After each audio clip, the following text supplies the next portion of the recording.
Welcome! In front of me I have Fitbit Sense 2 and I'm gonna show you how to change the screen timeout duration on this watch. Basically, how quickly the screen turns off after we stop using our watch. First thing we need to do is to wake up the screen on our watch, and you can do it by pressing the side button. After you wake up the screen, you can press the side button again to open the menu. Now, scroll through the menu, find the settings icon and tap on it to enter the settings. In settings, select the display option. Here, scroll down, find the screen timeout option or category. And once you find it, tap on the delay option.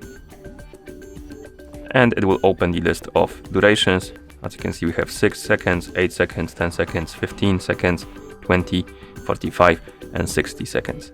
Select the duration you like, for example, 10 seconds, and once you select it, you can tap on it.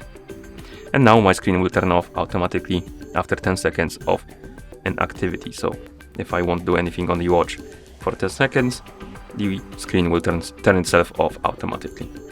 And that's how you change the screen timeout duration on this watch. Thank you for watching. If you found this video helpful, please consider subscribing to our channel and leaving the like on the video.